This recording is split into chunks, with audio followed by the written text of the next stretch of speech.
Olá, alunos do Instituto Dom Pedro I, alunos do segundo ano no ensino médio, aula de Biologia. Pessoal, lembrando que nesse momento de pandemia, é importante a manutenção dos cuidados relacionados à nossa saúde, não é? Isolamento social, o uso de máscaras, álcool em gel quando possível, água e sabão ali, a higienização de uma forma geral. Lembre-se, isso aí pode salvar vidas, então cuidado. Bem, pessoal, eu acho que vocês estão estranhando um pouco aqui, né? Professor Nerivan, Biologia, calma. Após a volta, quando voltarmos com nossas aulas presenciais, vocês estarão com a professora Simone, tranquilamente. Um abraço aí para a professora Simone. Mas vê lá, pessoal, Biologia, na continuidade do material de vocês, sistema digestório. O nosso corpo, o nosso organismo, ele é formado por diversos sistemas. Esses sistemas, eles precisam colaborar entre si para que o todo funcione, para que a homeostase exista. Então, pessoal, o primeiro momento nosso aí, primeiro termo a ser compreendido, homeostase. O sistema digestório vai contribuir com a homeostase, ou seja, com o equilíbrio funcional do corpo, por meio do fornecimento de matéria-prima para o metabolismo. Ora, o que é a digestão? A digestão, ela vai envolver etapas, por exemplo, a quebra, não é? Então, aquilo que você ingere é o alimento. Alimento é uma coisa, nutriente é outra. Então, o alimento, não tem como a célula usar o alimento, não tem como usar o arroz, o feijão, o macarrão, não tem como usar isso aí.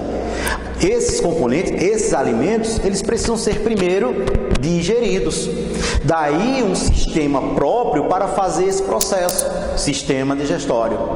É aí onde nós vamos ter quebras mecânicas, ou também chamadas de quebras físicas. Nós teremos quebras químicas por meio das enzimas. Tudo isso para garantir a entrega ao organismo daquilo que nós chamamos de nutrientes. Então vamos lá. O sistema digestório, ele vai envolver a ingestão, a digestão, a absorção e a eliminação. Aquilo que não foi digerido, aquilo que não foi aproveitado pelas quebras, pela quebra mecânica ou pela quebra química, então não pode ficar no corpo. Como maneira de garantir a homeostase, tem que ser eliminada do corpo. Então, o primeiro ponto nosso, né, a ser compreendido, lembrando, pessoal, que é importante que vocês peguem o material, acompanhem direitinho. Ao longo dessas nossas aulas, é importante que você tenha ali sempre o livro, né, o livro adotado, o livro, para que vocês possam ter uma referência, né, de conceitual a seguir. Esse conteúdo encontra-se ali na página 281. E aí, então, pegue o livro, vamos dar uma continuidade a isso aí. Bem, vamos lá.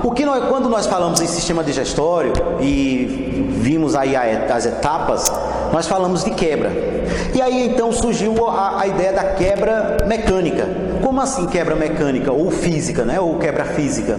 É porque não ocorre transformação da matéria.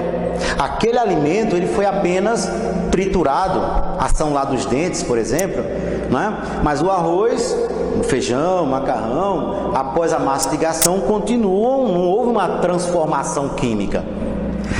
Essa transformação química, que é super importante, por meio da ação das diversas enzimas do nosso corpo, vai ocorrer ao longo dos compartimentos de digestão. Como o próprio nome diz, né? Química por meio de reações químicas. Por exemplo, olha lá a boca. Na boca, nós temos, em termos de quebra química, quebra enzimática, nós vamos ter a ação de uma enzima, né? A pitialina, também chamada de amilase salivar. Então, por ação da amilase salivar, eu tenho amido, isso na boca, amido sendo transformado em maltose. Bem, já é uma quebra. Por que é uma quebra? Porque o amido, ele é um polissacarídeo. Ele é formado pela união de milhões de unidades ali de glicose. Aí quando quebra amido, transformando em maltose, maltose é um oligosacarídeo, é de dois, é um disacarídeo, né? É um oligosacarídeo na classificação disacarídeo, porque é duas unidades ali existentes, é duas glicoses unidas entre si.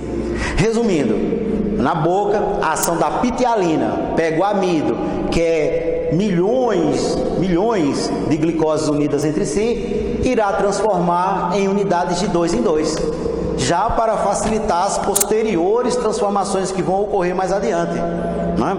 Então nós temos esse primeiro momento aí, né? Quando a gente fala da digestão, compreender as quebras. Vamos lá, estômago. Estômago também vai participar do processo de quebra. Aí nós temos lá, no estômago, nós vamos ter uma outra enzima, uma quebra química, a enzima chamada de pepsina. A pepsina, ela vai em pH ácido, que aí é uma outra história que nós precisamos já ir preparando o terreno para explicar, que é a influência do pH. No estômago, a pepsina vai fazer a digestão, a quebra de proteínas. Então, vai pegar proteínas, que são moléculas enormes, são moléculas grandes, e transformar em polipeptídeos, moléculas menores, né? Aglomerações menores de aminoácidos. Então, veja como todo o processo de digestão é sempre para ir reduzindo o tamanho, né? Intestino, nós vamos ter uma grande quantidade de enzimas, diferente da boca, do estômago, que nós estamos falando de uma enzima em cada compartimento. No intestino nós vamos ter uma grande quantidade de enzimas, tanto é que esses conjuntos de enzimas são chamados de sucos, né? Existe o suco pancreático, o suco entérico, suco pancreático, como o próprio nome diz, produzido pelo pâncreas, suco entérico produzido pelas paredes do intestino. E tudo isso estará associado com a questão da quebra, né? A quebra química dos mais diferentes componentes que você conseguiu ali ingerir. Lembrando que alguns outros componentes nós não temos como fazer digestão. Por exemplo, celulose. A celulose que compõe a parede celular dos vegetais. Celulose, nós não temos a enzima para digerir celulose, né? Lembrando aí a questão de enzimas, né? A terminação ase. Então, celulose, a enzima que vai digerir é a celulase. Nós não temos celulase, né? Os mamíferos não produzem celulase, né? Mesmo como você pensa, professor, mas e no caso dos ruminantes, que os animais aí que se alimentam de uma grande quantidade de material vegetal? Bem, eles também não produzem celulase, eles não conseguem digerir celulose. E quem é que vai fazer a digestão? Aí, nesse caso, os ruminantes possuem um estômago modificado com compartimentos onde há bactérias e protozoários que irão produzir celulase. Bactérias e protozoários estariam ali produzindo a celulase para promover a digestão dessa grande quantidade de celulose que os ruminantes ingerem. Mas aí, voltando para a questão humana, né, que é o tema do capítulo, né, a abordagem principal do capítulo, iniciado aí a partir da página 281.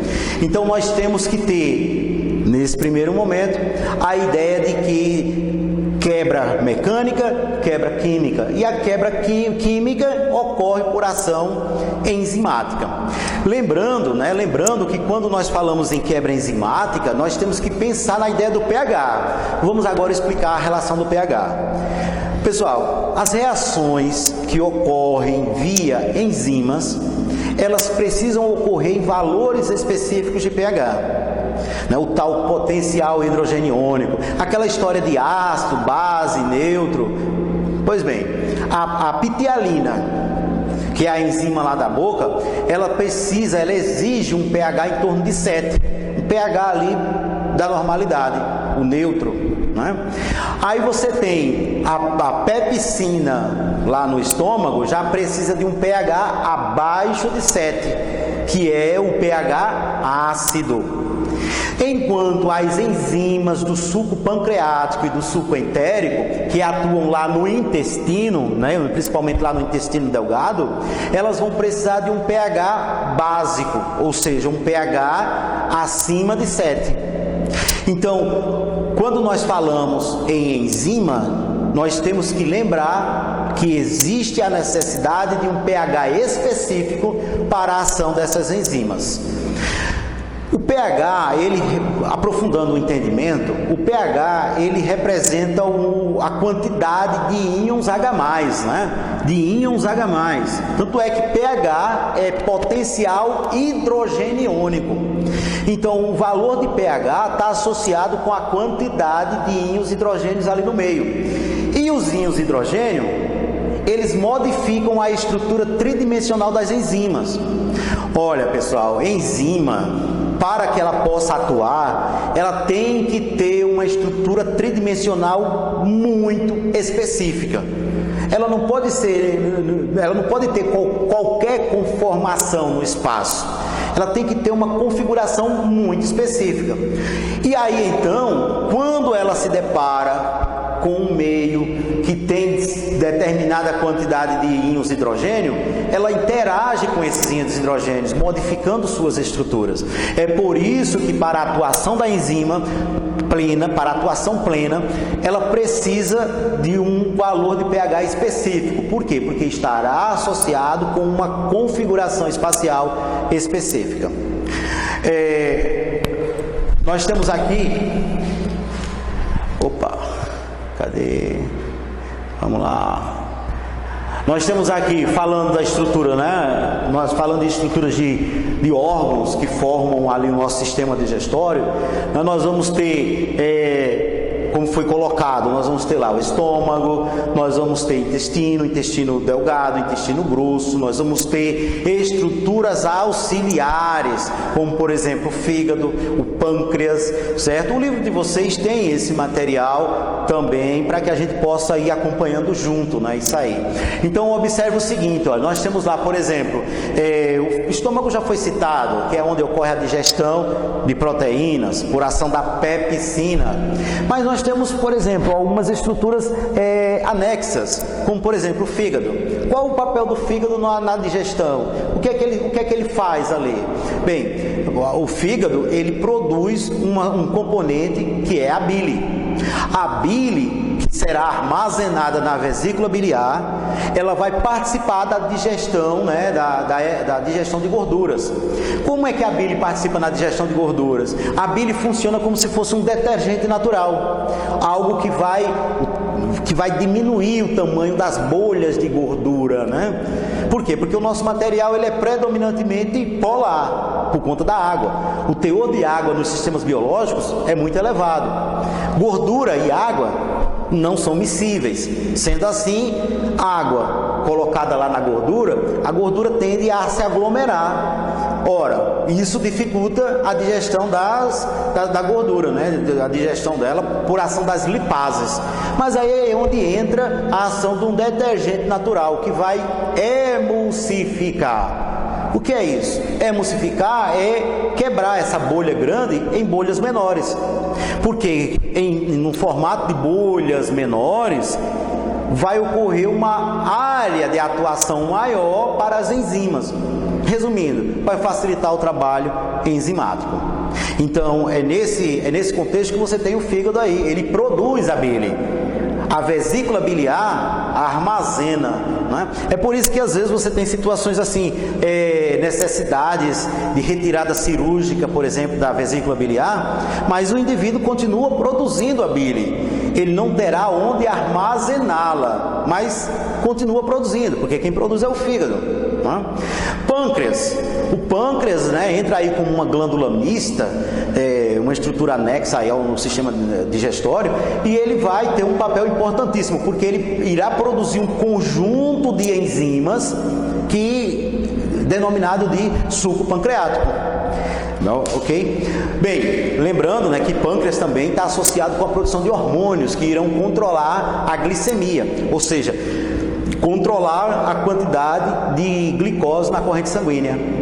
Os hormônios em questão, né, esse assunto de hormônios vai ficar para uma outra aula, mas só citando, os hormônios aí em questão produzidos pelo pâncreas é a insulina, né, e o glucagon. Esses hormônios, eles vão fazer o controle da glicemia.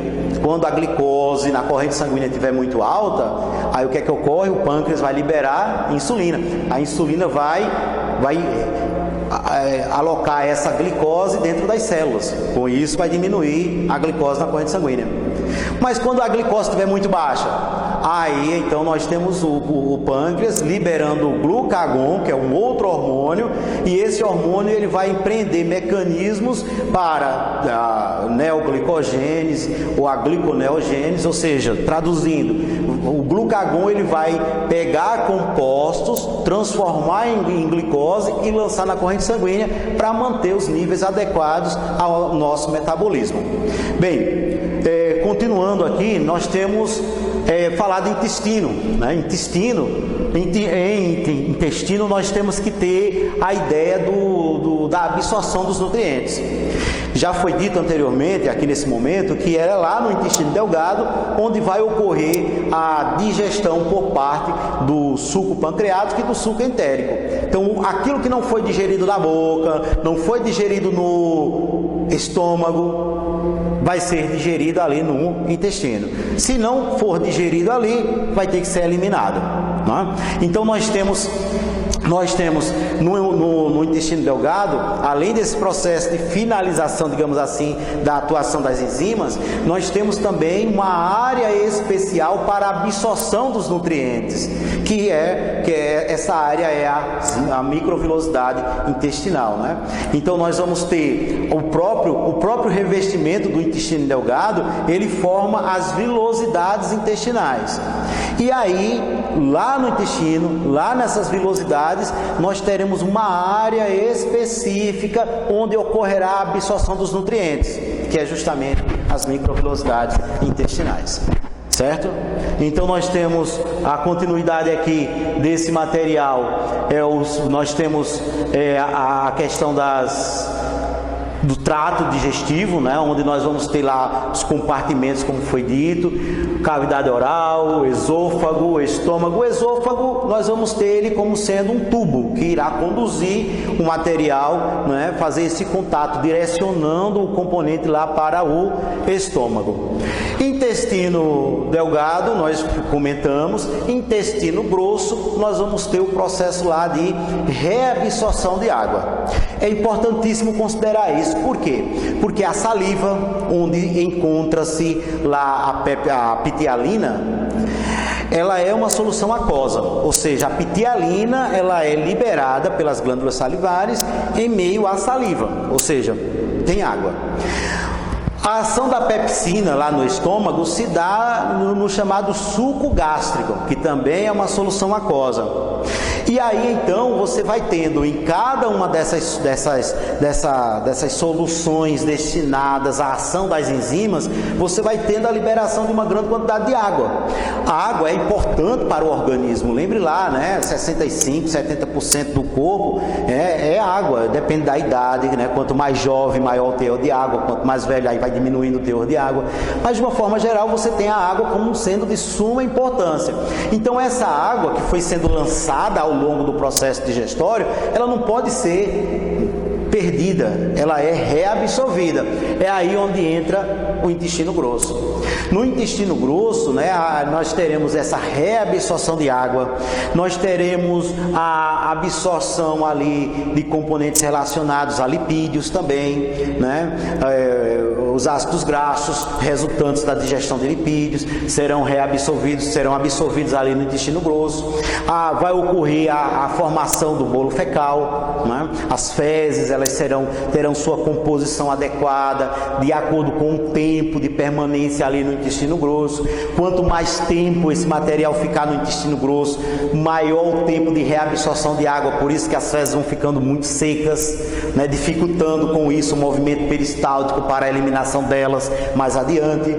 Bem, pessoal, e aí nós temos, né, claro, como foi dito, os órgãos ou glândulas aí, as glândulas associadas ou estruturas anexas ao sistema digestório, que entra justamente, né, o fígado foi citado, pâncreas citado, e aí as glândulas salivares citadas no momento da questão da produção, né, da saliva, que tem por função tanto o processo lá da quebra química por meio da pitialina, como também a questão da própria umidificação do alimento, né, que a saliva é predominantemente água e isso vai facilitar o processo da umidificação dos alimentos e com isso favorecer as etapas sequentes de digestão que irão ocorrer, porque as ações enzimáticas, elas envolvem reações químicas chamadas de hidrólise, não é? Então, são reações hidrolíticas, ou seja, que precisam ali da participação de água.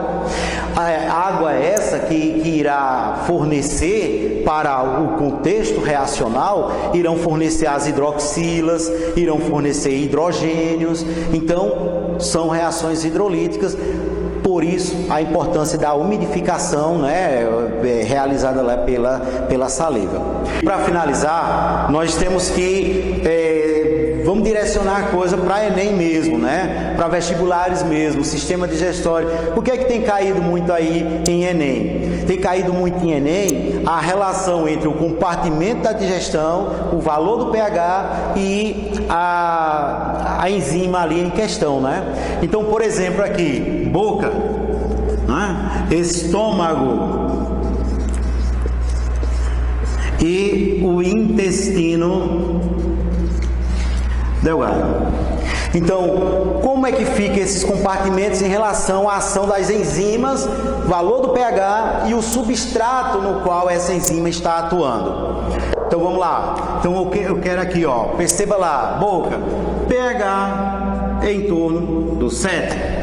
Estômago, pH menor que 7. Intestino delgado, pH maior que 7. Aí eu tenho que associar isso com a enzima e o substrato de atuação. Lembrando aqui, né, que boca, a enzima é a pitialina. Enquanto no estômago eu tenho lá a pepsina atuando sobre proteínas. E no intestino delgado, como já foi mencionado, estou aqui apenas focando devido à importância, devido à recorrência disso em Enem, eu tenho aqui no intestino delgado, eu tenho os sucos, né? Eu tenho lá os sucos. Aí eu tenho o pancreático